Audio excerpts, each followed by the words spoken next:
You're about to enter into a new world of knowledge, curiosities, and high strangeness. This is a podcast of Straight Up Strange Productions.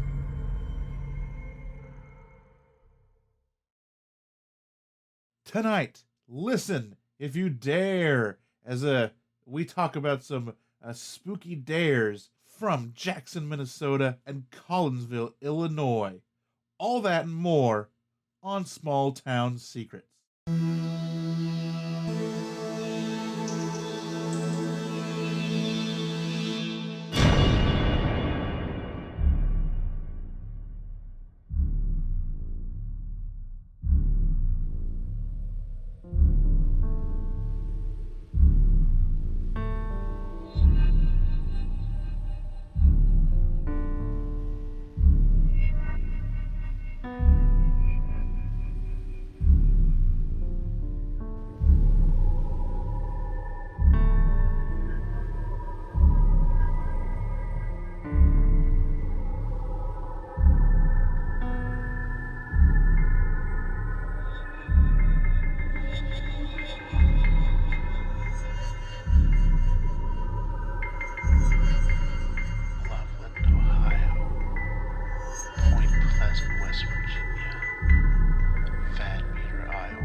Every town has a secret. What is yours?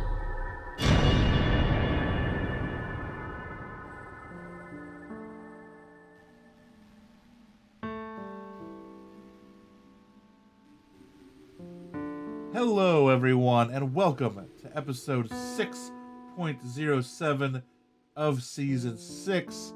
And tonight, I think, is going to be just a very fun, laid-back episode.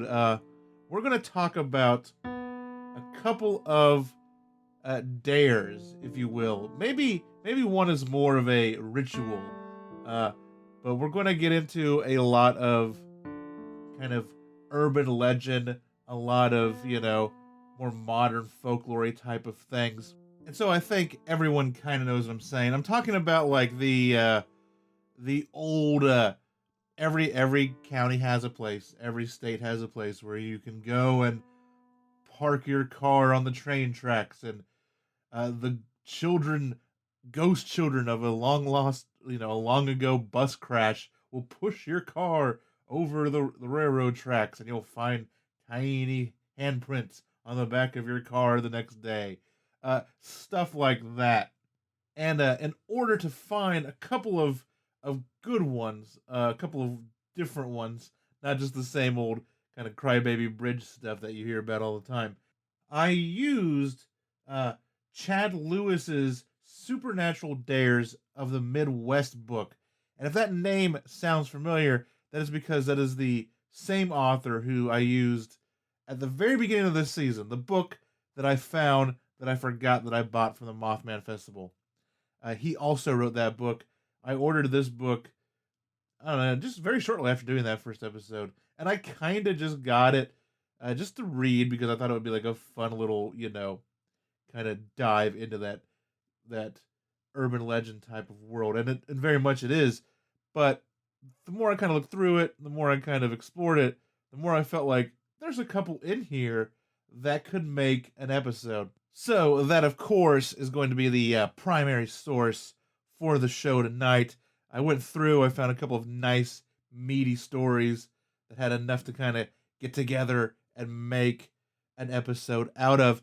But I have one little housekeeping note before we get into the show proper, and I need to address Facebook really quickly. No one has probably really noticed anything, but I have. So I have been hacked on Facebook and locked out of my personal account, which means I'm locked out of the Small Town Secrets account, because on Facebook you can't have like a business account, quote unquote, without having a personal account. I have been trying for like 2 weeks to find a way to get back in it. None of the codes they've sent me have worked. I've sent them my ID. It just gets kicked back to me. It's Facebook, so there's no one to talk to. I even attempted to DM them on Twitter and have gotten no response. So as a last resort, I have decided that I just have to kind of start again. And so there is a new Small Town Secrets Facebook page that I just started. I just got it up and running today. It doesn't even have 25 likes yet, so I can't even put like an @name on it. But once I get up to 25 likes, I will be giving an @name, and I will let everyone know what that is when it happens. But for right now, if Facebook is the way that you get to the show, social media, to find out updates and all of that, go to stscast.com and click on the Facebook link at the bottom of the page, and that will take you to the new page.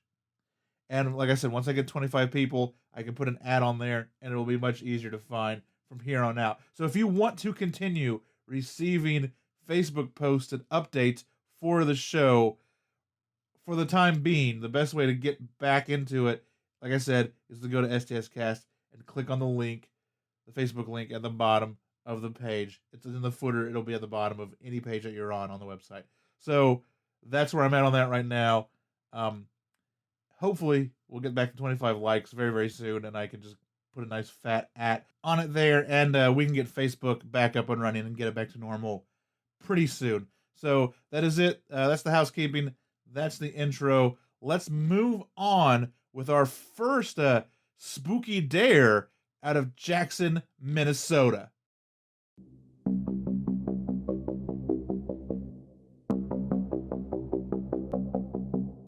Hello, all you curious creatures out there. I'm Amber Ray. And I'm Andrew McKay, and we are the hosts of Into the Portal. If you like myths, legends, history with a paranormal twist, join us every week as we explore lesser-known mysteries of our world and beyond. You can find us on iTunes, Google Play Music, and all other major podcast platforms, and at intotheportal.com, your gateway to the bizarre. The only question is, do you dare peer into the portal?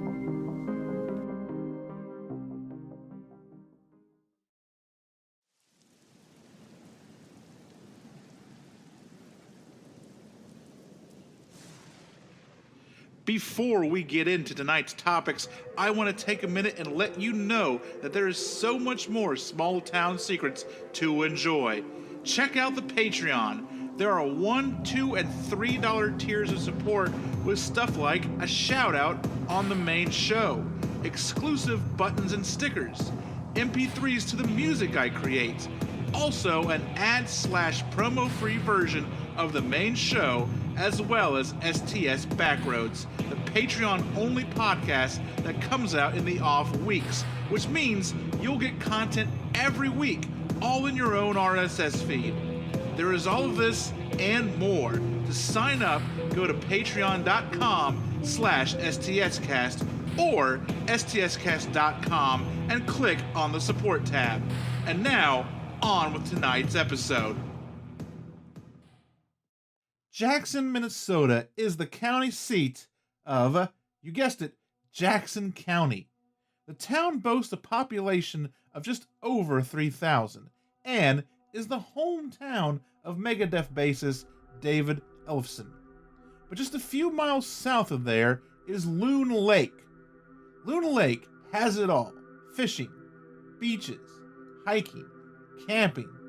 It is also home to Loon Lake Cemetery, a burial place with more than a few stories to share. Loon Lake Cemetery was established in 1876. However, some of the early interments were actually relocated from burials on their own private property, on their own homesteads, before being later relocated to the cemetery. There are around 100 known burial plots in this cemetery, but it's thought that at least 10% or more have been lost to time. This has made Loon Lake Cemetery a hotbed of paranormal activity, one of the top paranormal places to visit in the whole state, of Minnesota. Ghost hunters and legend trippers have come from all around to try and capture whatever evidence they can find. Many come in search of a supposed young witch named Mary Jane Terwilliger. The story goes, as many of these quote-unquote witch stories do, it goes like this. A young woman was caught practicing witchcraft, and so, by the minds of most of the townspeople, she had to go. A mob of townspeople found Mary Jane one night and proceeded to cut off her head. And like I said, I'm using the term witch in quotation marks. I'm using it very loosely. You know how these old witch stories, these old witch legends, always kind of seem to go, right? We know what was going on. So Mary Jane was beheaded, they say. And Mary Jane wouldn't be the last either. It's also been told that years later, another witch, quote unquote, Calendra Allen, also met the same fate.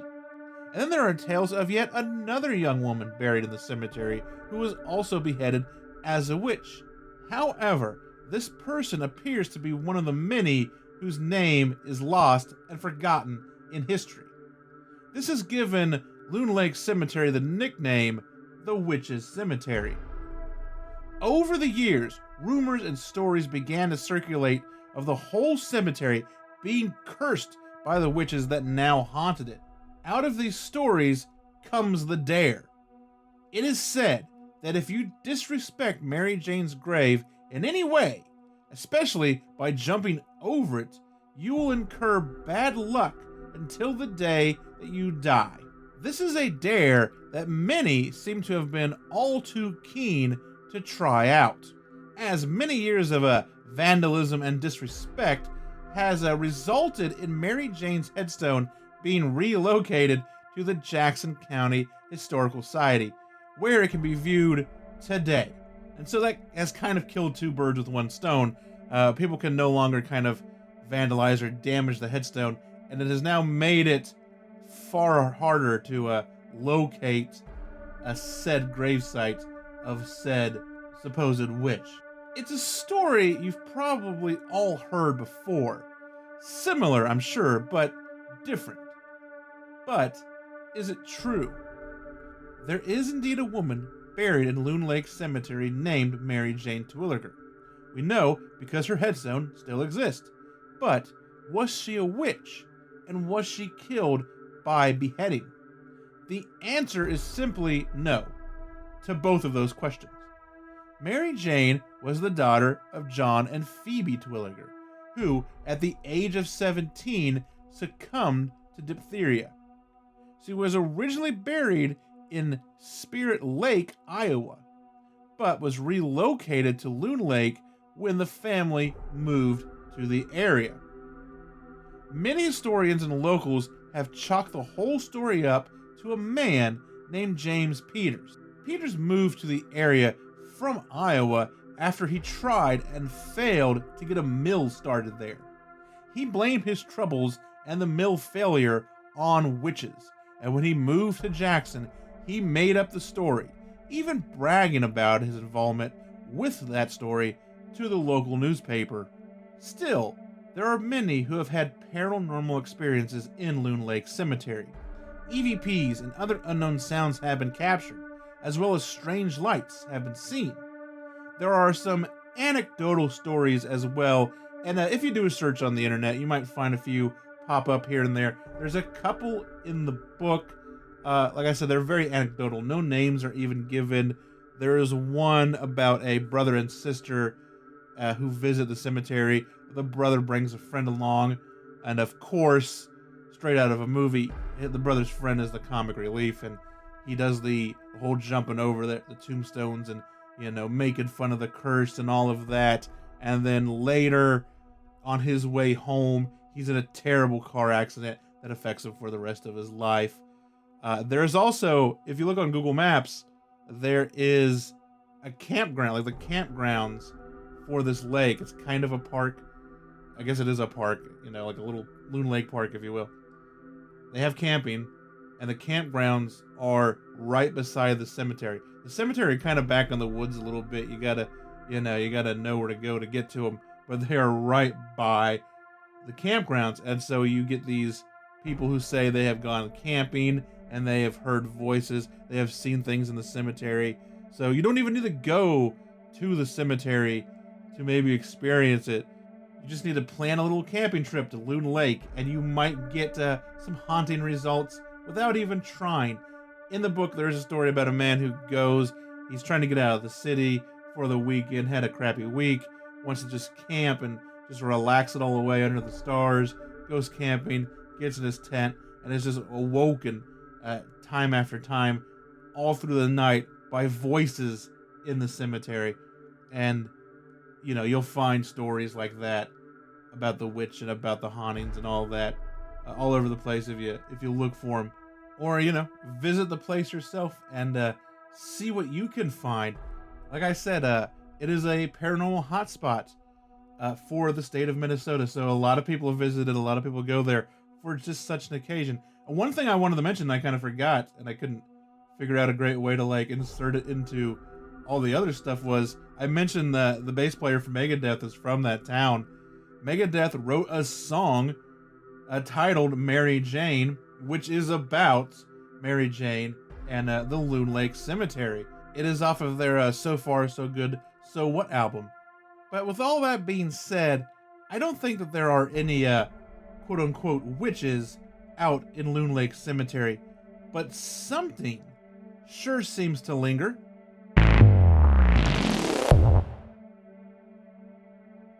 Collinsville, Illinois sits between two counties, Madison and St. Clair. It's the self-proclaimed Horseradish Capital of the world. But not everyone who visits Collinsville is there for the horseradish, or to see the Brooks Catsup bottle water tower. No, they are there to find hell itself. I would say that this is more of a ritual than a dare, because this ritual states that if you pass through the 7 gates, a portal to hell will open up before you.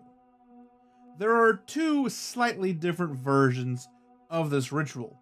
One states that you must simply pass through all 7 gates in order without going through each one more than once.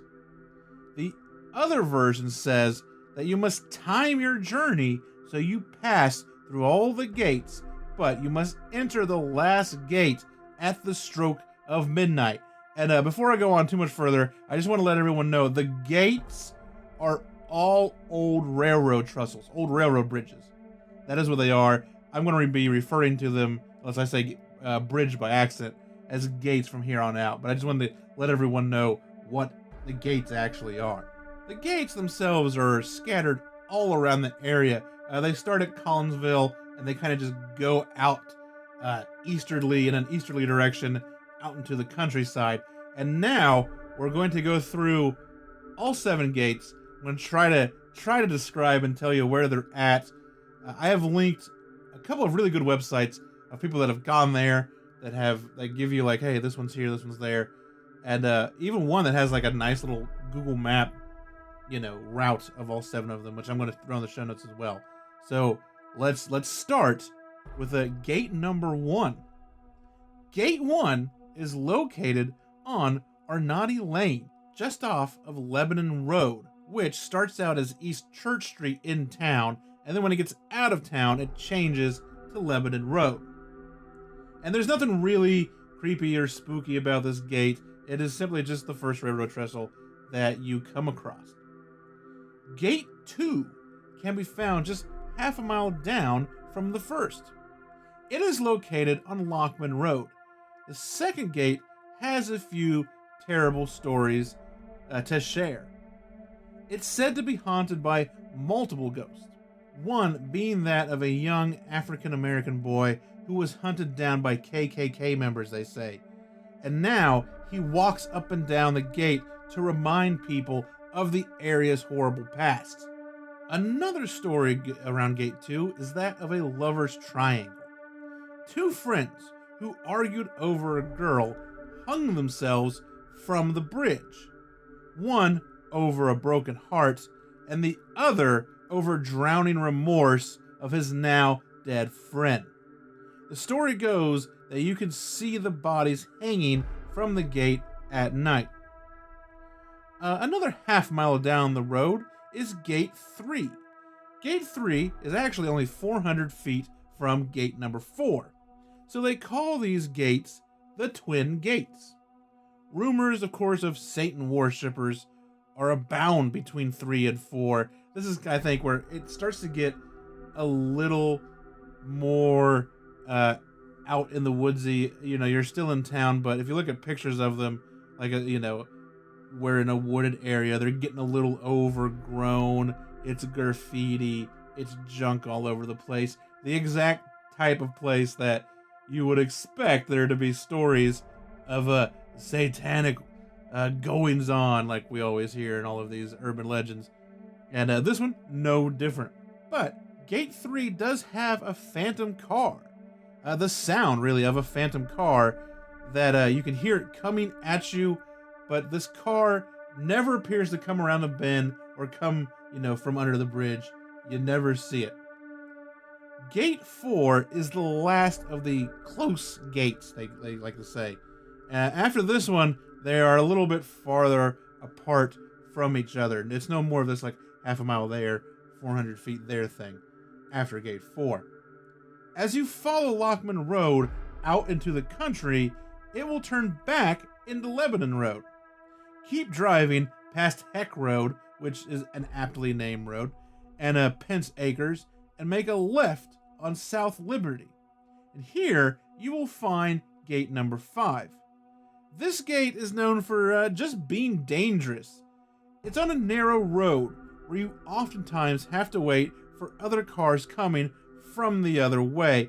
It's just one of those old railroad trestles where it's probably not really 2 lanes, and if you see the guy coming and he's a little further than you, well, then you just gotta wait. And so we can see that one just being very dangerous. I think there's a lot of car accidents and stuff associated with it. So not really a whole lot of anything paranormal with Gate 5, just not the best road to be on at the time, the best section of road to be on at the time.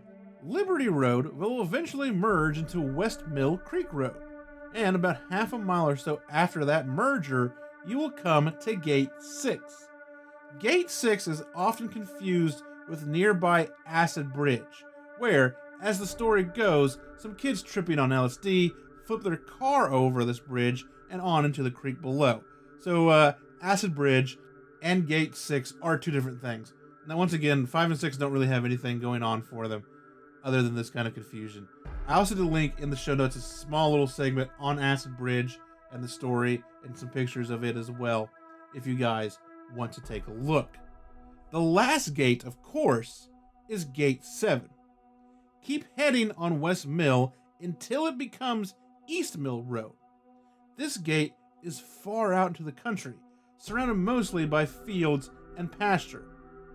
If you haven't been spooked off by phantom cars, hanging ghosts, and the sounds of hellhounds that are said to be in the woods, then once you pass the final gate, a portal to hell is said to open. While there doesn't seem to be any confirmed reports or evidence of anyone walking into said portal, perhaps because they don't live to tell the tale, some who have completed the ritual have claimed to feel a sudden heat come on, or have even seen what they describe as a portal, but then they chicken out and they don't enter it. Is it all just urban legend, or maybe more appropriate, many legends all tied together under the umbrella of the 7 gates to hell? Or is it something like I've mentioned many times before? Have enough people poured enough mental and psychic energy into these stories and into these locations that after a while, things begin to happen? And, I talk about that all of the time. It's kind of the whole everything's a tulpa kind of idea, that I think if enough people start looking at something and start experiencing something, then the more things start to happen. Because you don't just, like I said, it's not just the 7 gates of hell thing.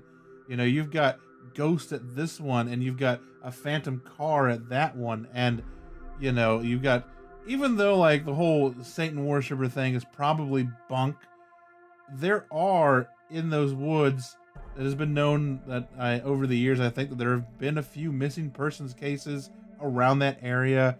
There is a house back there that is supposedly haunted, and it was occupied by you know, cultists, if you will, or whatever.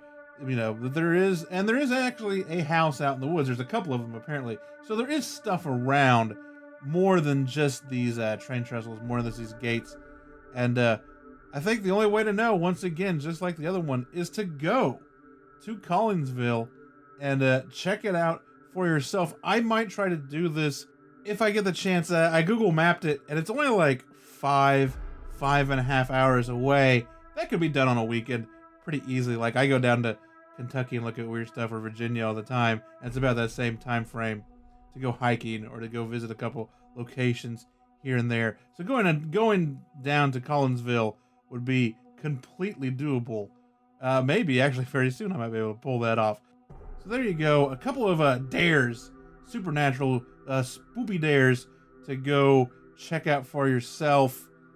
Like I said, I think the one really more is like a ritual. Like, it is very much involved. It's like, you must do this in this order, blah, blah, blah, blah, blah. And apparently a lot of people that do it don't complete it. I would assume that you are driving the whole time. Like, you could walk this, but one, you're on a narrow country road a lot of the time, and it just seems dangerous to try to walk under these trestles, especially some of the more later ones, without people being able to see you coming from the other way. So I assume people drive this. So to me, it seems kind of weird, because they're always like, oh, we get to like the 4th gate, and then we stop. Because no one ever wants to keep driving, I guess, to the other 3 gates. But it can be done. I don't think it should be that hard. I don't know. Maybe there's something I'm missing, and maybe one of these days I will find out. And I think that's why I will leave these stories for you guys to look into and maybe go and check out. If you get a chance, there's a link in the show notes. Grab this book, Supernatural Dares of the Midwest. I've told you about 2 of them. If you're on Patreon, or if you plan on jumping on Patreon, I'm going to tell you about 2 more of them.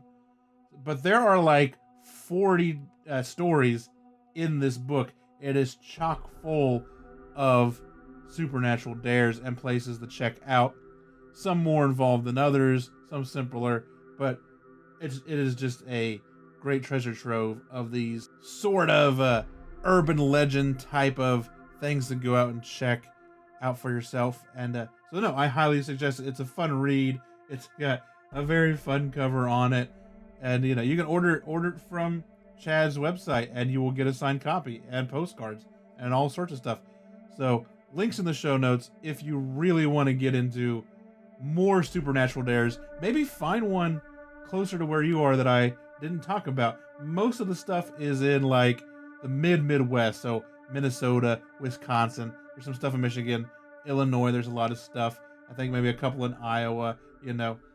So most of them are in that area, but it's a great book. Check it out if you get a chance. And with that, I am going to take us into intermission, play some music, and when we come back, we're going to do the local headlines, of course.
Okay, this first story is actually very, very short, but I have seen it making the rounds, especially on Twitter over the last week or so. I've seen it pop up on some people's feeds. So I found a little article about it just to bring it to everyone's attention.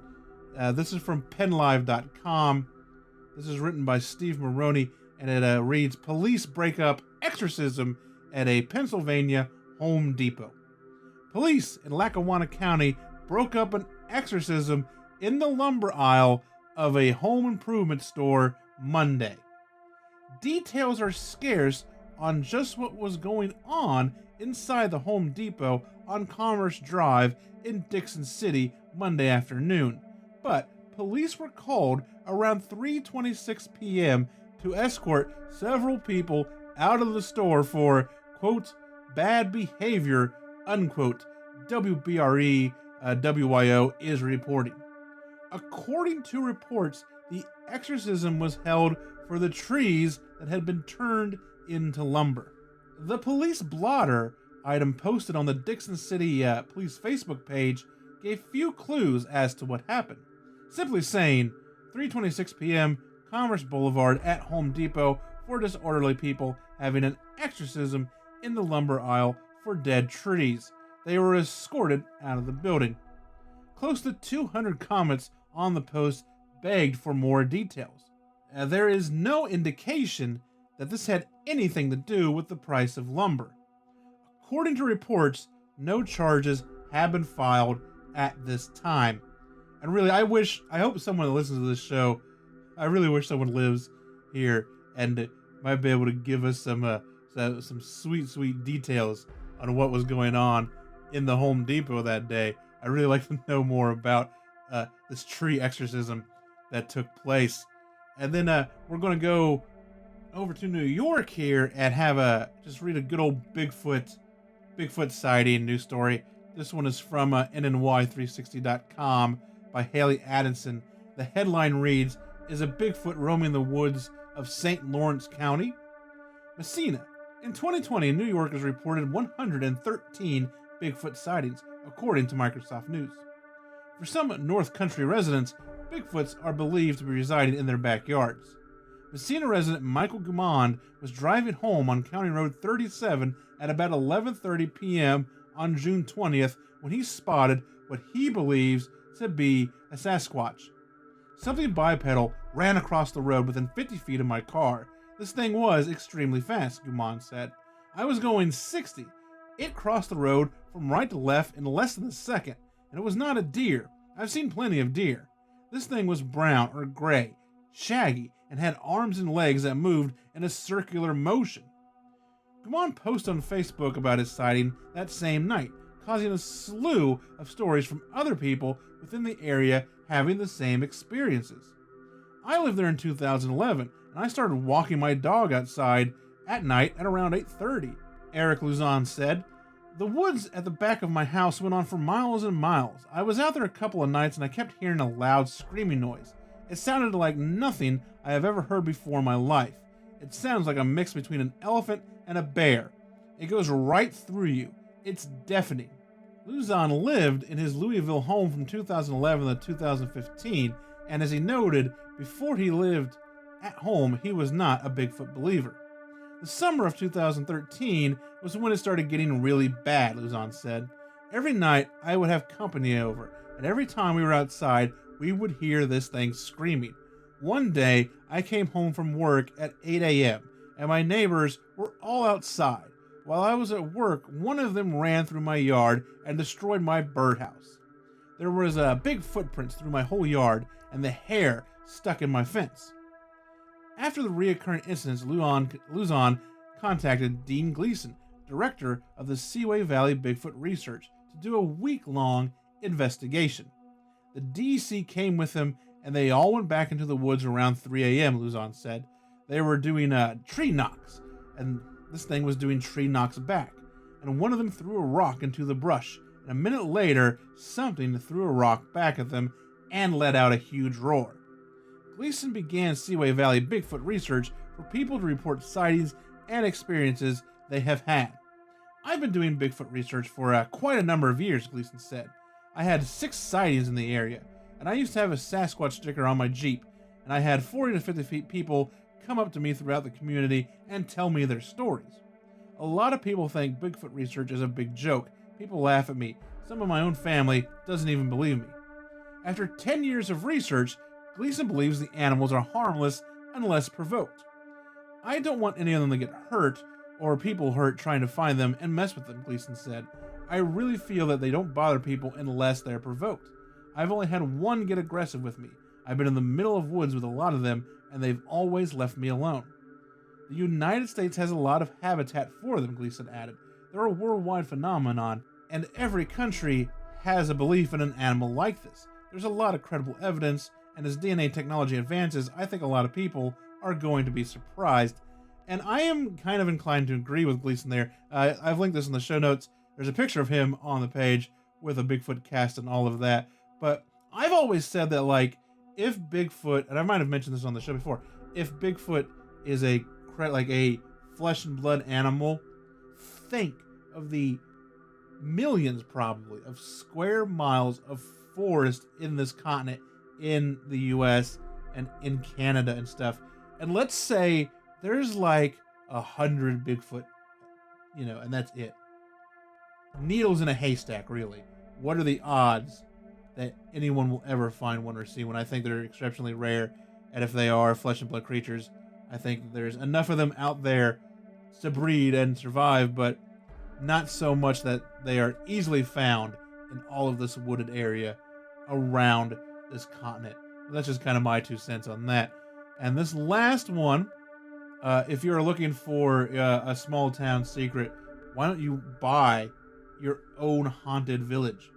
And this is from CNBC.com, written by Vicky McKeever, and this headline reads, "The ruins of a haunted Scottish village are on sale for nearly $173,000. You can barely buy a house for $173,000. The remains of a village in Scotland, which is supposedly haunted, has gone up for sale for offers over £125,000, which translates into $172,859.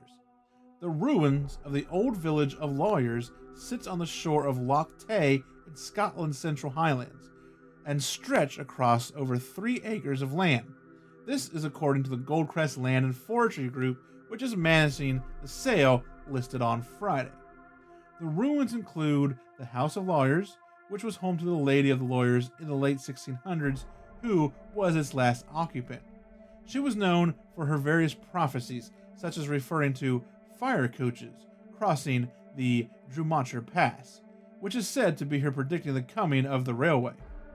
One of the Lady of the Lawyers' most eerie prophecies was that of a ship driven by smoke which will sink in Loch Tay with great loss of life. There is no record of such a disaster, but it suggests that she foresaw steamships before they were first under construction. Perhaps unsurprisingly, the site is said to be haunted to this day by a female, presumably the lady, Goldcrest said in the property brochure. A former mill and kiln are also among the ruins of the old village. A census from 1841 suggested that 17 people lived at the village at the time, according to Goldcrest. By 1891, there were just 7, all of whom lived in the Pier Master's house that was abandoned by 1926. Certain rights to fish in Loch Tay are included in the sale, as well as permission to launch a boat. For keen hikers, there are 7 Munros nearby, which is the name given in Scotland to mountains higher than 3,000 feet. This includes Ben Lawyers, which is the 10th highest Munro in Scotland, but the highest in the Central Highlands. So there you go. I've linked this in the show notes. If you Google around, you can find that brochure in a PDF and check it out if you're in the market for an entire abandoned haunted village in Scotland. Now's your chance. And that has been this episode's Local Headlines.